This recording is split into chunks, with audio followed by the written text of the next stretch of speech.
Hello, everyone, and welcome to what is probably going to be a very interesting episode of the Theme Park Land podcast. I'm your host, Matt Dobrovolsky, joined by no one today. Yes, that's right. Today is a solo show.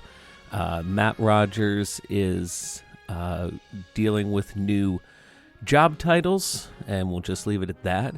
So he's kind of MIA right now. We do hope to have one final show this year, obviously with the two of us, and hopefully we can get that going. But I really wanted to kind of step in here because there's been a lot of kind of big announcements the last few weeks, and I think it's kind of time to talk about those. And to be honest, I have no idea how this show is going to go. If it's going to kind of be a quick show or it's going to be a long show, me just rambling on about, my passion of theme parks. Who knows? So hopefully you'll sit back, relax, and enjoy what is going to be potentially more of these. I don't know. Maybe it'll be a one and done kind of deal, or maybe this will be something that kind of takes off and keeps going whenever I can't get Matt here for whatever reason. So it's going to be interesting just doing this by myself and for the first time ever. So a couple of quick housekeepings is that, we do apologize that we haven't been with you guys last couple of weeks, obviously with Thanksgiving and Matt starting his new job. We've been kind of very busy lately, so obviously the podcast had to be put on hold for a little bit.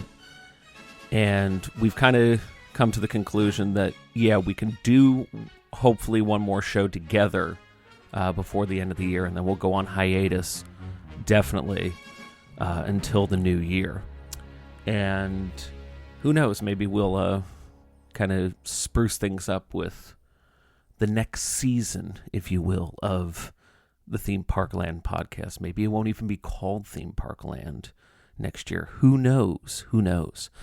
But yeah, so that's kind of where we are with this right now, is that hopefully one more show this year.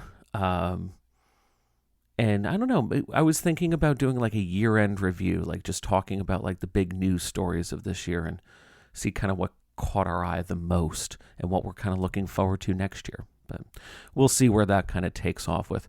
I do hope you guys all had a great Thanksgiving and you're having a great holiday season coming up. I will be actually in New York. I'm recording this on Thursday, December 4th. I'll be in New York just for the weekend. Just a quick little thing, mainly because I was supposed to go up there and see the random magician guy, Rob Lake, because he was supposed to have the Muppets with him. And they canceled the show after 20 shows. So now we're going up there and seeing a couple of shows. Managed to get front row seats for Death Becomes Her. We saw that back in April, and cannot wait to see that show again, and this time from the front row, so that'll be really cool. But I hope you guys had a wonderful Thanksgiving. I hope you're having a wonderful holiday season, and hopefully you're going to have a wonderful new year, and we will hopefully have that one last show, and then we'll be able to see you guys in the new year. Anyway, theme park news. Lots of big announcements have just come out of the last day or two, actually.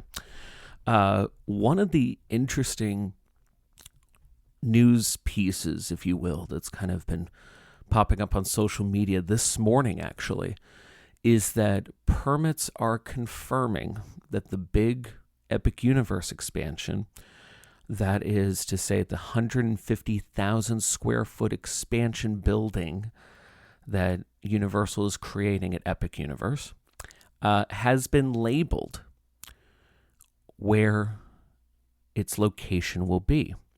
And only a keen eye would be able to figure out what this location is, because it's not saying Nintendo or Monsters. It is saying P905. That does mean the project number, Project 905. So if you look back at when Epic Universe was being built, each of the lands were being assigned a project number. Project 905 was, and still technically is, the Wizarding World of Harry Potter. So yes, we have somewhat confirmation. Obviously, we don't have official confirmation from Universal, but we do have permit confirmation that this big expansion is going to the Wizarding World of Harry Potter Ministry of Magic.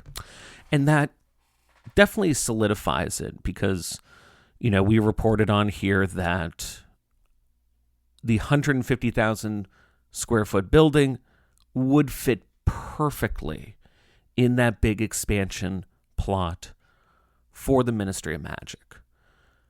Now, the biggest question is, what will this be? We reported on it saying that the rumor for the longest time was that this is going to be a VR Quidditch attraction. Will that still be the case? Who knows? I think they're still trying to stick with that, but they're going to be updating it, if anything. We talked about it previous shows ago. The capacity was going to be horrible for this. They were probably going to end up having a lower capacity than what Donkey Kong currently is. And Donkey Kong currently sits just under 1,000 people an hour. So perhaps Universal has thought of something different. Maybe they can do the VR technology like what they have with Mario Kart, which I think would be a very smart idea.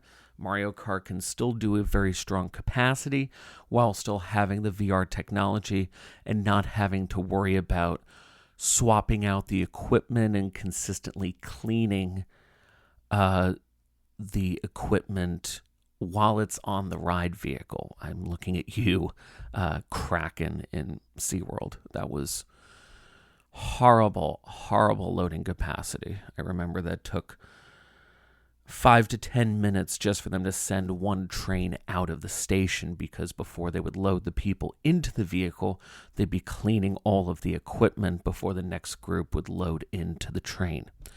Absolutely horrible. You cannot have a Harry Potter-based attraction with that kind of capacity. That is absolutely horrible. So hopefully they've figured out what they want to do, and we'll be getting kind of into full gear with this over the next couple of months. And obviously you're probably going to be hearing me taking pauses here because I'm drinking water, so I don't sound like a horse right now. Normally I would obviously drink water when Matt's talking, but can't right now when you're doing a solo show. So Disney did make a couple of big announcements the other day, more so about their opening time frames for things next year. And lo and behold, it does look like they are trying to set something up for the summer of 2026. We've talked about it, that summer for Disney World doesn't look so good, and it looks like they're probably going to try and rush something together just to grab market share again away from Universal, because Universal could easily still market Epic Universe as their big summer offering.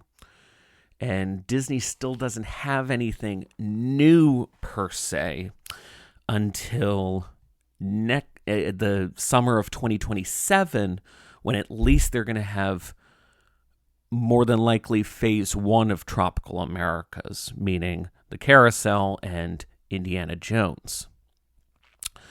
So it's no secret that they've announced the big celebration for the 250th?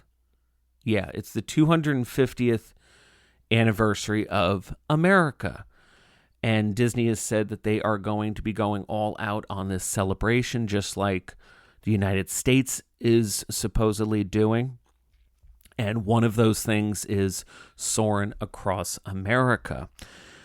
That means that the film for Soarin' will be changed to Flying Over America. Yep, that you're going to be able to fly right next to Mount Rushmore, whatever else that means. But we do have opening dates now for that. And I was kind of perplexed by these opening dates. Maybe this is not totally confirmed, so I'm going to take this kind of with a grain of salt when I say these, but Disney has said that Epcot's Soarin' Across America will be open by Memorial Day of 2026. However, for California Adventure, it will be open by July 4th. And that just kind of piques my curiosity. If that's true, why are we creating a month plus gap in between these two when clearly the film is ready? So why not add that into Disney California Adventures version sooner? Maybe this is also Disney trying to say, well, we want to do something for both days of America next year, meaning Memorial Day and, more importantly, July 4th.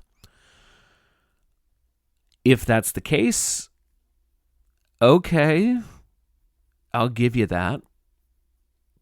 But I don't know. It seems very odd to me that you are going to separate these by literally a month plus, when clearly nothing is changing with the overall attraction. It's just switching out the films. But Soarin' Across America is not the only new thing for Epcot next year.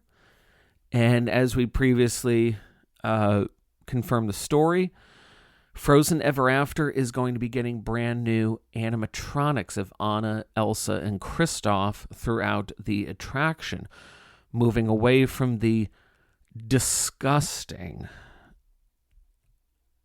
projected faced animatronics that never should have seen the light of day, in my opinion. So Frozen will be closing on January 26th, so just a few weeks away, and it will reopen the following month with the new animatronics. This is really shaping up to add something to Epcot, in my opinion.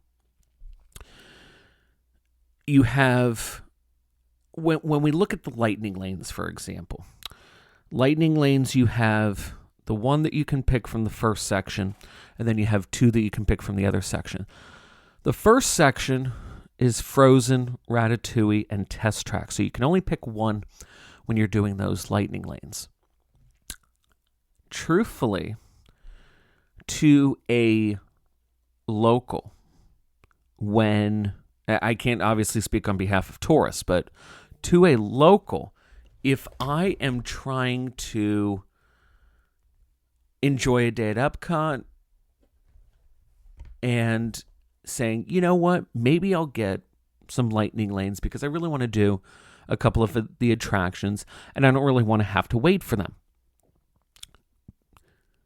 they are truly taking these three attractions and making it difficult for someone like me to pick where I would want to go. Test Track, first off, amazing. We've talked about how they did an amazing job with Test Track 3.0 and how it embodies that true vision of Epcot with the education value of the history of transportation and looking ahead to the future of transportation. Ratatouille, it's still the same ride. However, they have updated it with 2D now. I still haven't personally done it. We were at Epcot last night and we didn't get around to going over there. However, I'm going to be back next week. So I'm very eager to see with the 2D, does that make a difference? Because the 3D, there were a lot of effects that popped out to you at 3D. Will they translate well over to 2D? But more importantly, to people that are getting tired of 3D and maybe get a little bit of motion sickness from the 3D, they're going to have a better experience with Ratatouille because they don't have to worry about wearing the 3D glasses or getting motion sickness out of it.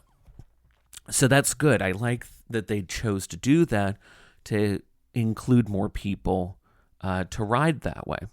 And then you have Frozen that'll switch out the animatronics and essentially making that attraction better than ever before. So you have these three attractions where, first off, you have two that have horrible capacity, and that's unfortunately Frozen and Ratatouille. It's going to be a real shame when Frozen does have to open, and those wait times are probably going to be ridiculously long again because everyone wants to see the new animatronics. The sad reality is that they can really only do maybe about $1,000 an hour on that. And it's sad because this is a very popular attraction. And then you go to Tokyo, Hong Kong, or France and see their version of Frozen.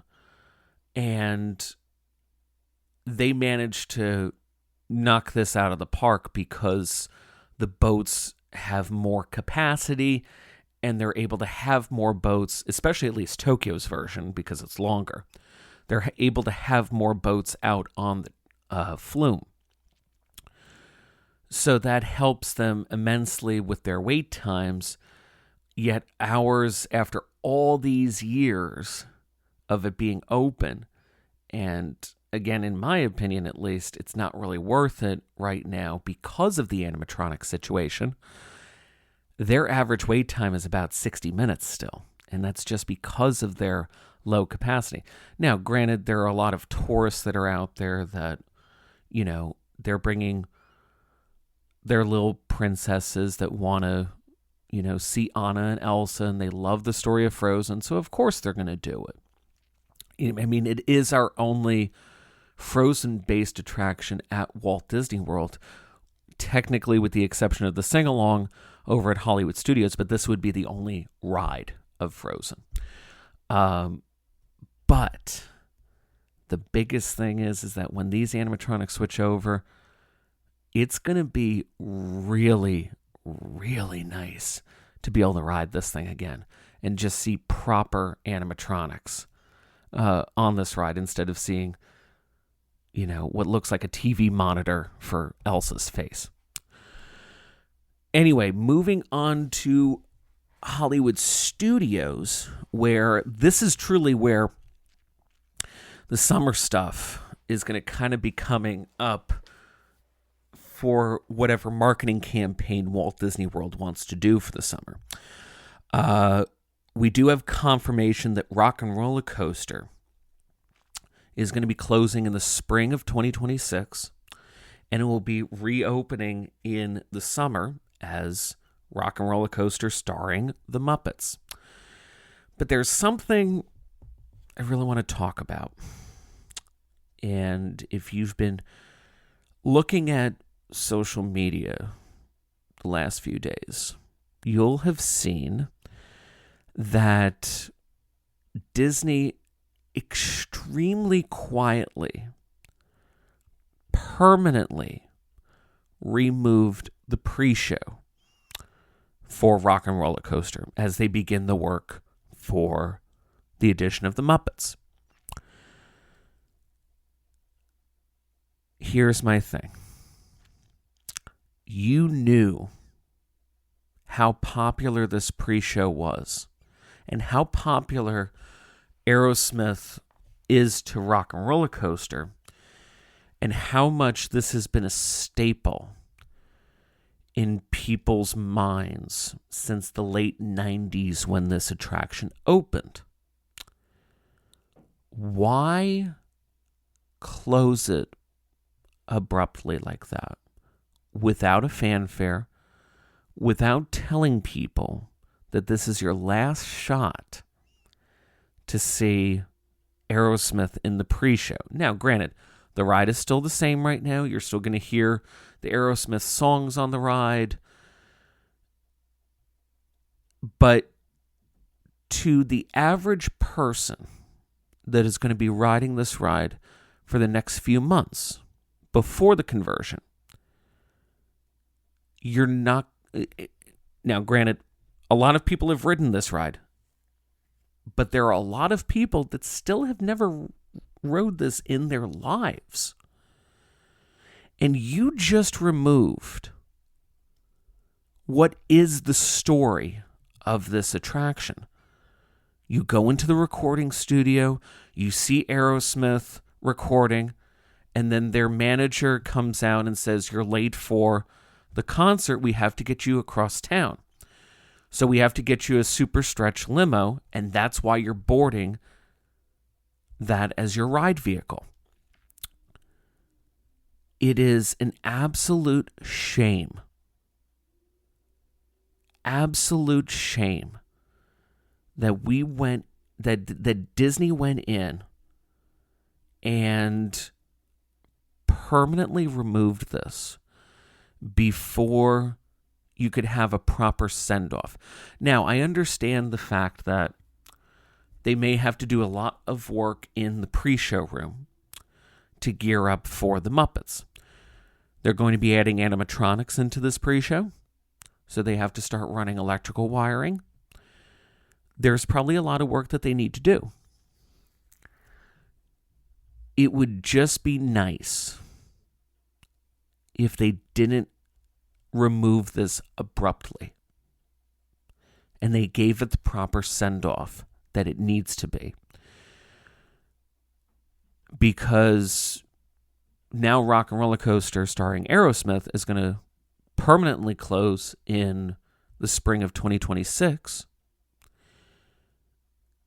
without its main story behind it. Granted, the ride itself is not changing. It will be the story behind it, so it will have a better story, hopefully, in the summer of 2026. But for now, Rock and Roller Coaster starring Aerosmith, the story is not there. All it is to the average Joe Schmo that is visiting Walt Disney World is it's a roller coaster. Great. Great. And we have another announcement coming for the summer. And we have the animation building returning in the late summer of 2026. This Walt Disney Studios area will be opening in a phased approach. So yes, this whole area of Animation Courtyard will be a phased approach. In all we know is summer of 2026, Disney Junior officially being renamed Disney Junior Mickey Mouse Clubhouse Live will debut. And then later in the summer, the magic of Disney animation will return. That time frame does give me hope. I don't remember how long the conversion was from animation over to Star Wars Launch Bay in 2015. But clearly it seems to me that we're just almost a year shy of this conversion from Launch Bay back over to the magic of Disney animation. And that gives me hope. That gives me hope in the sense of they're not going to skimp out on this. They're going to do this right.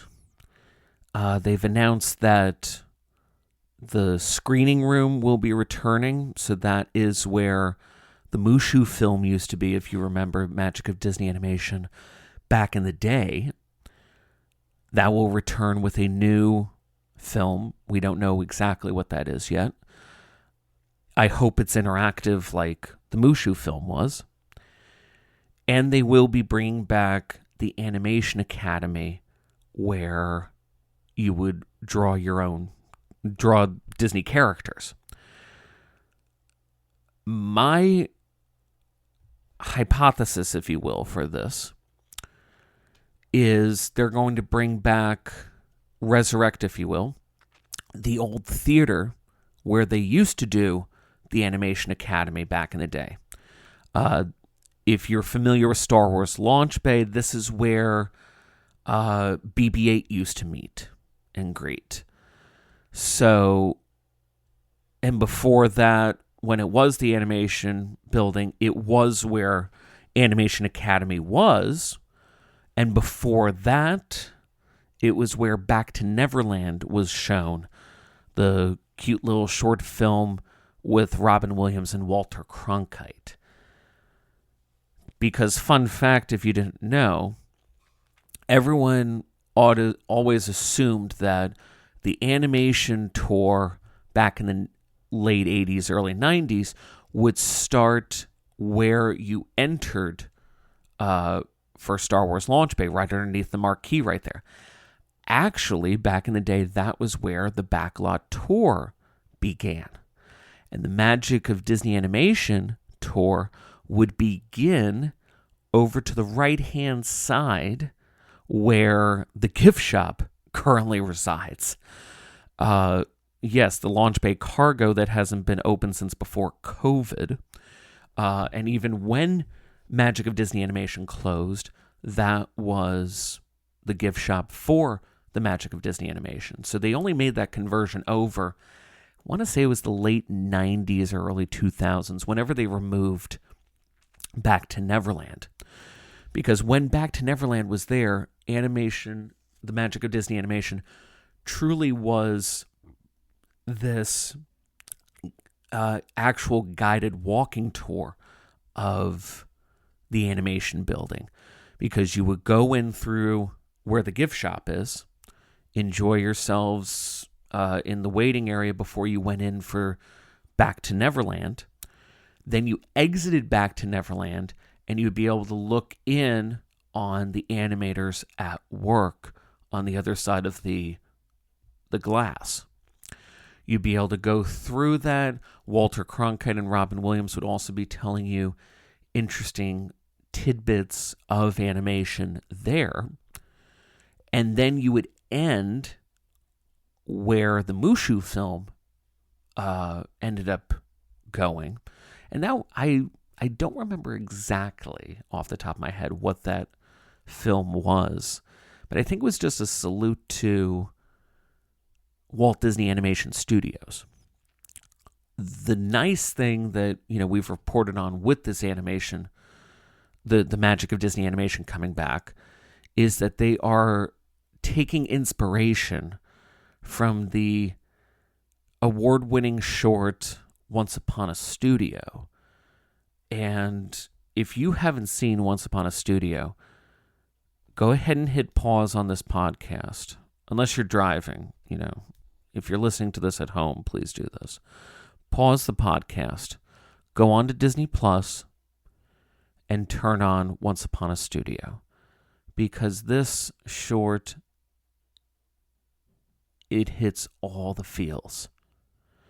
This was a fitting tribute to the legacy and the history that Walt himself founded with the company in 1925, excuse me. And, oh no, I'm sorry, 1923. What am I saying? 1920.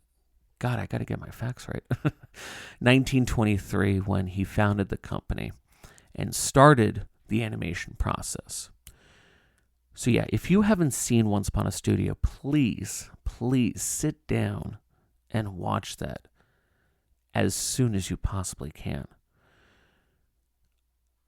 I am so excited for this. The magic of Disney animation returning. Late summer cannot come fast enough. So summer, like I said, is shaping up to be something kind of big. You know, we have Rock and Roller Coaster starring the Muppets opening. We'll have the Walt Disney Studios area there with Magic of Disney Animation. But then Disney made a huge announcement for the summer of 2026 that will surely get people over to Disney's Animal Kingdom. And as soon as they made this announcement, I literally said, yep, that's how they're going to get traffic over to Animal Kingdom this summer. Because we've been talking about it. February 2nd is when Dinosaur is closed. And that park is going to be struggle busing for over a year. So what does Disney do? They decide to bring in Bluey. Bluey will be doing meet and greets and a potential show, I'm not exactly sure, in the summer of 2026 at the conservation station, Rafiki's Planet Watch. A very, very odd choice to be putting them all the way over there and telling people that the only way to access this meet and greet is hopping on a train to take you all the way back there and then joining another line to meet Bluey and Bingo. This is very peculiar in my opinion. But when I think about it a little bit more, I say to myself, well, Animal Kingdom doesn't have a proper meet and greet area. Yes, they have the area where Mickey and Minnie are meeting. You can't remove them. You have to have Mickey and Minnie in the park. And then you have the meet and greet area. I think it's for Moana right now. Right before you would take the bridge into Dinoland from Discovery Island. That is not equipped at all to handle what is probably going to be a several hours long line for this meet and greet. I fully expect Animal Kingdom to be doing virtual queue for Bluey.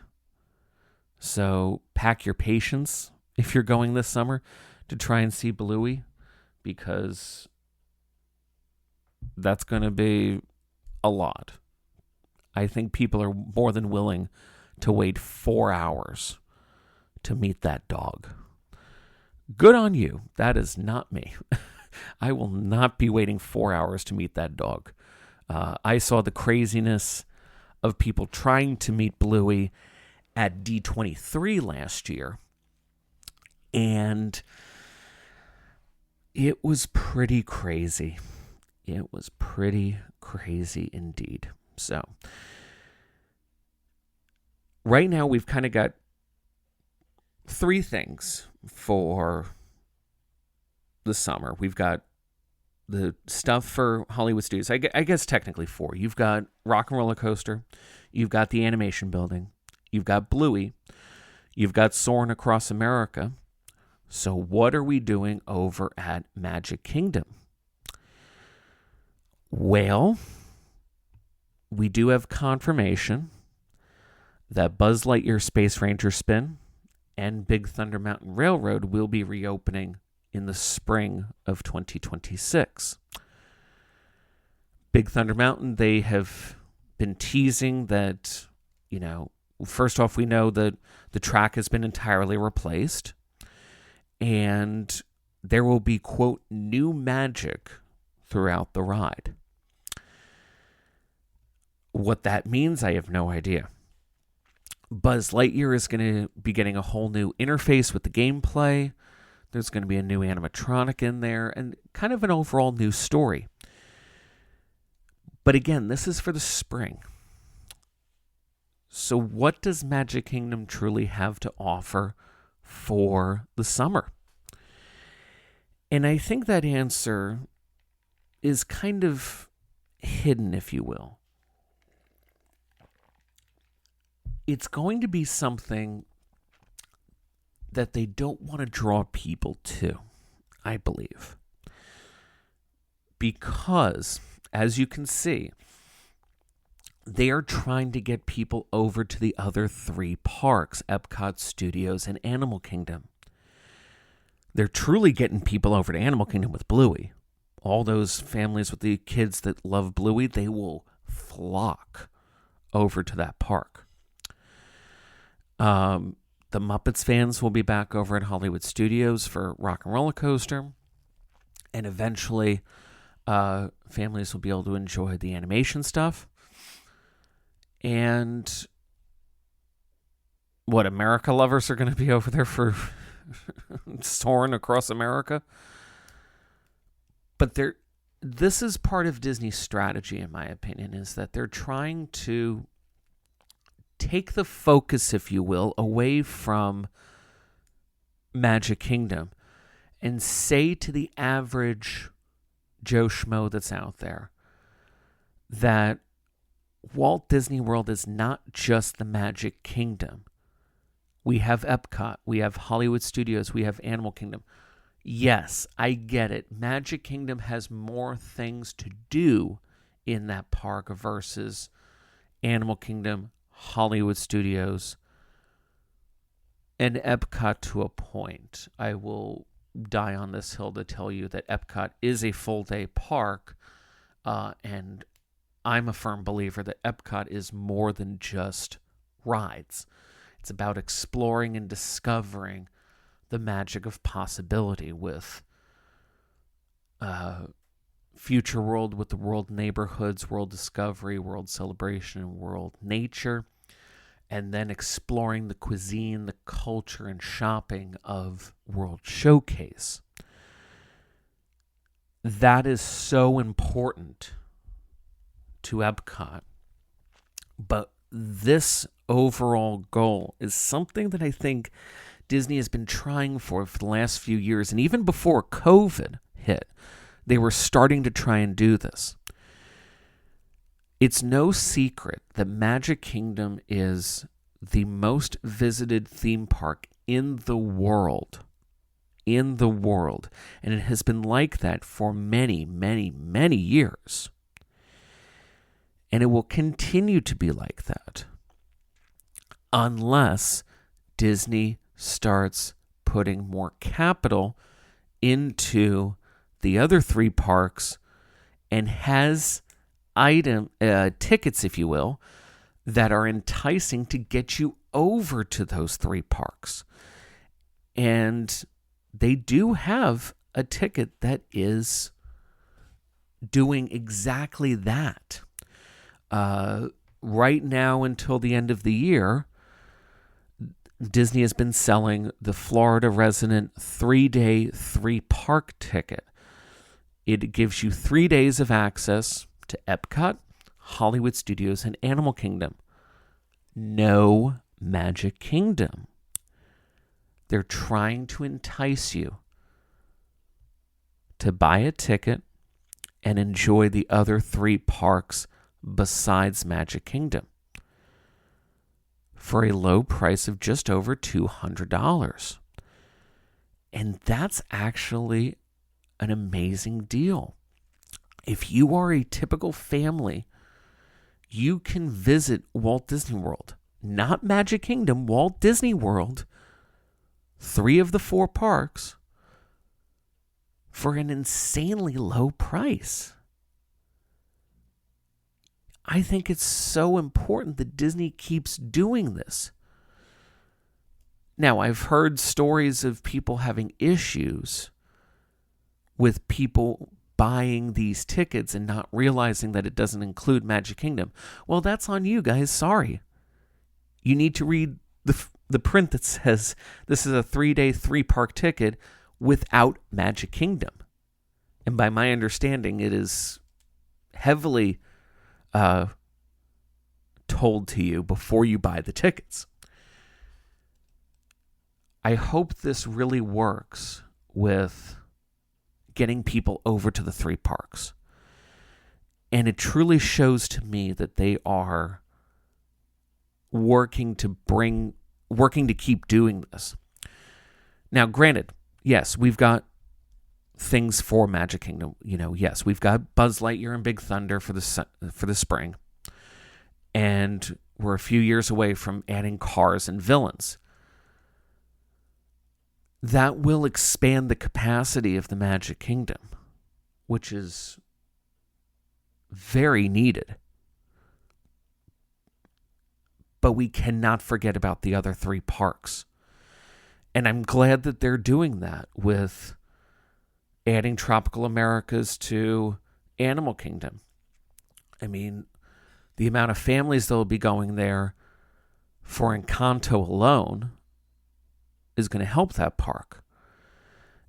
Adding capacity to Hollywood Studios with Monsters, Inc. is going to be very needed. Epcot, I sure hope there's more things for Epcot. There's so much room. Figment is still a shadow of his former self. The Wonders of Life building is still sitting there empty after all these years. There's plenty of space for more countries in World Showcase. Don't forget about these other 3 parks, and let's get people over to those 3 parks. Magic Kingdom is great, do not get me wrong. Especially if you're a family with kids. The kids love Magic Kingdom. They love Fantasyland. They love those rides. But we need to get people over to those parks. And they need to keep that going. Guys, I hope you enjoyed this. I'm going to start wrapping up because I hear our Roomba going off in the other room.